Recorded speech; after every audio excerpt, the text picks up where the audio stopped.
I'm the kind of guy that would have a bumper sticker on my car that said, "Kiting for people that don't know how to windsurf." Got world-class mountain biking, kiteboarding, wing foiling, downwind sup. We would lose things in the water when the water would come up and float our features away because we didn't have like a ton of anchors and I know how to build everything super well.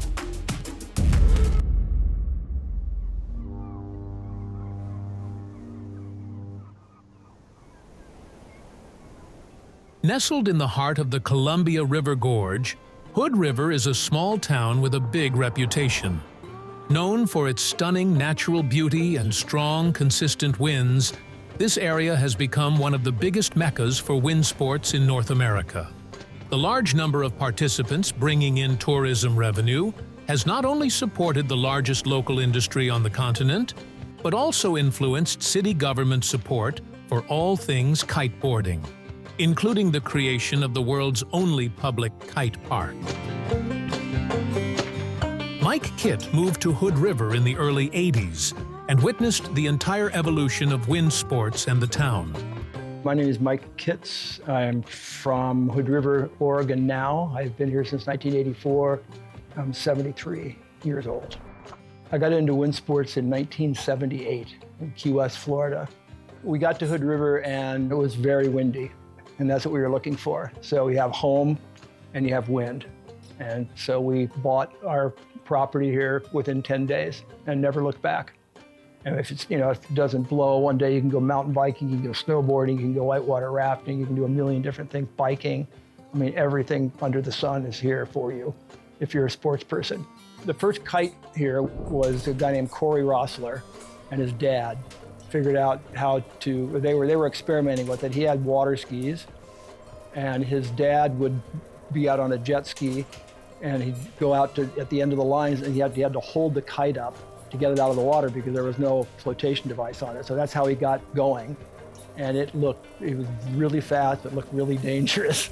If they figured out how to do it the right way, it was gonna take off like crazy, and it did. What happened in Hood River, again, the place just lucked out. There was a gigantic flood on the Hood River 25 years ago maybe. Boulders, trees, and it made that whole sandbar. I mean, that was a perfect launch spot for kites. So it was just luck, basically, Mother Nature. That's how that happened. And people started kiting out there and they go, "This is pretty cool. We have all this room now." My name is Daly. I'm a judge for the Kite Park League. I'm from Hood River, Oregon.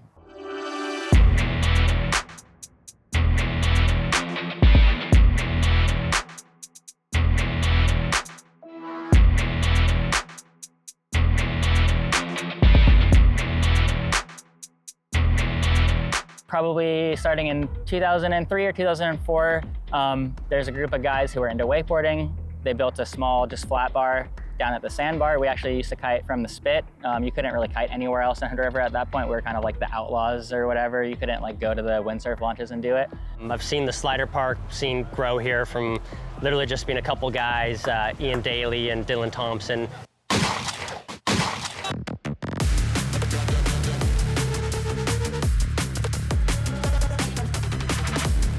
We would lose things in the water when the water would come up and float our features away because we didn't have like a ton of anchors and I know how to build everything super well.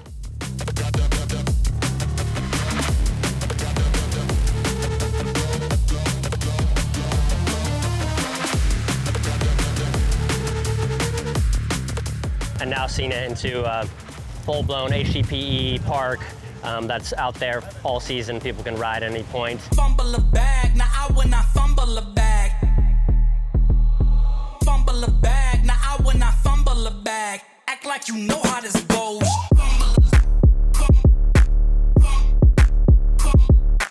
Hood River is really special because consistently like 80% of the days I would say are windy in the summertime. It's not the most consistent wind, but you know you're gonna get to ride a lot, which is super important. Specifically speaking about the park riding, this is really the only place in the United States that we have like a public kite park that just is out there all summer long. You know, you can just come here and ride it. You don't have to pay or you don't have to do extra work. This year, the GKA Kite World Tour has joined forces with the Kite Park League to host the inaugural Qatar Airways GKA Kite Park League World Championship in Hood River, where the first ever Kite Park World Champions will be crowned.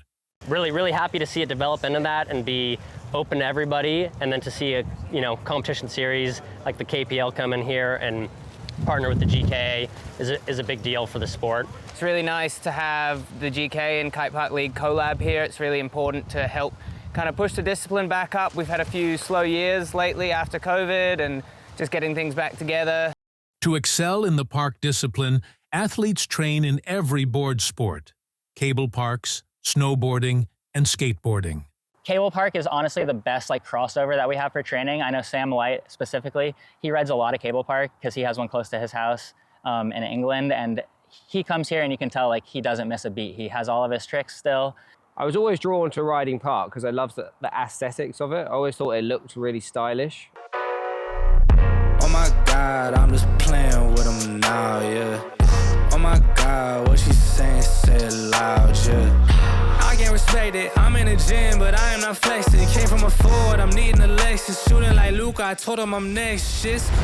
Oh my God, I'm just playing with them now, yeah. Oh my God, what she saying. I grew up here skateboarding and snowboarding a bunch, and I saw kiteboarding kind of early on when it first was becoming a thing here. It's really popular here.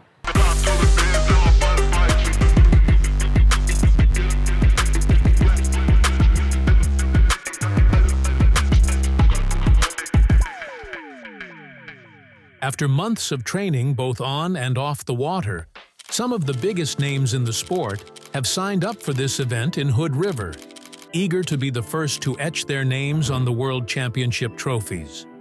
In the opening days of the competition, riders faced not only each other, but also challenging conditions, with winds ranging from light breezes to nuking 30 knots, as they tackled 4 different features that put their skills to the test. Local expert and head judge Ian Daly explained the judging criteria and what will be crucial for evaluating the final. When judging the park discipline, the 4 criteria that we're really looking for is amplitude, so how big that you do the trick, difficulty, so how hard is the trick that you're doing, execution, which is overall, how did the takeoff look? How did the landing look? Was there anything wrong with just the, base execution of the trick? And then the last is style, which is probably the most abstract thing that we judge on, because obviously everybody kind of likes a different thing, but the easiest way to explain it is how did the trick look? Was there a special grab, or does the rider do the trick in a unique way that kind of makes it different from everybody else or harder than everybody else? That's kind of the style aspect of it. The party's on, we going down.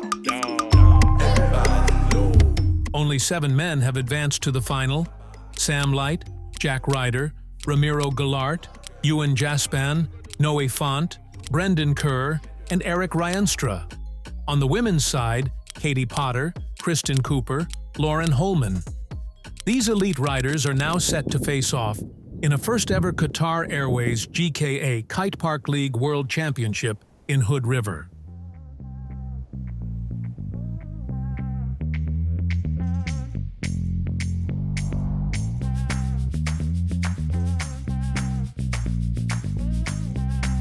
In the women's final, it was defending KPL champion Katie Potter dominating from the start, taking the top score on every feature. Her best scores came from her toe side front flip and backside lip slide 270. Lauren Holman followed in second landing, a heel side backside board slide on the corrugated and a heel side front side 180 off the kicker. Completing the women's podium was Kristen Cooper, who also landed a heel side backside board slide as well as a toe side stalefish grab. Yeah, I'm stoked to take the World Championship. I've been riding a lot this summer, really getting used to all conditions, and the conditions were actually quite hard out there, so it felt good having all those sessions, knowing I felt strong coming into it. It's been super fun. Everyone's been hanging out down here. We've had lots of good parties, and it's nice to just see everyone. Super fun vibe. The wind kicked in and the finals are on. In the final, Ewan Jaspan took the first lead with the best hit on the slider, giving him a 0.85 lead over Ramiro Gallart in second, with Sam Light in third by another 0.15.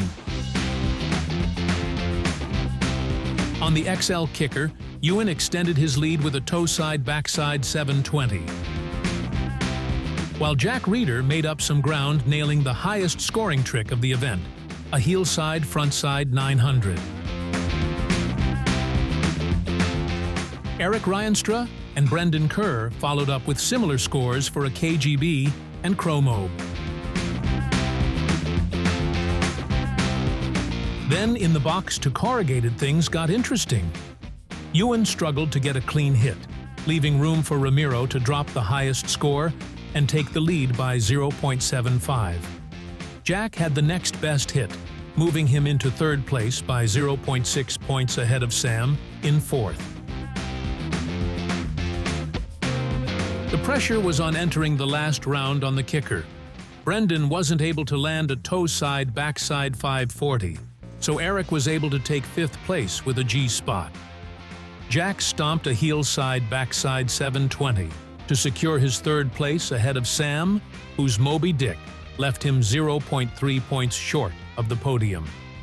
Ramiro was looking to dethrone the defending champion and put down a toe-side backside 720 on his last attempt, but it wouldn't be quite enough as Ewan rode away from a KGB 540 to take the first place win by a mere 0.05 points. So I was feeling pretty good coming to the event. I've actually been riding quite a lot the last few months. I live here now, so home park advantage, I guess, comes into play. But yeah, I felt confident. The last few days I've actually been very nervous, more so than normal, which is weird. Or I guess not, but kind of overcame it. I did struggle on one feature, but really just I just went for my best moves. I mean, that's what you got to do to win a final against all these great riders, so yeah. After 6 thrilling days of action, the event concluded with a historic moment: the crowning of the world's first Qatar Airways GKA Kite Park World Champions. This event in Hood River marks the start of an exciting partnership with a bright future ahead for the park discipline.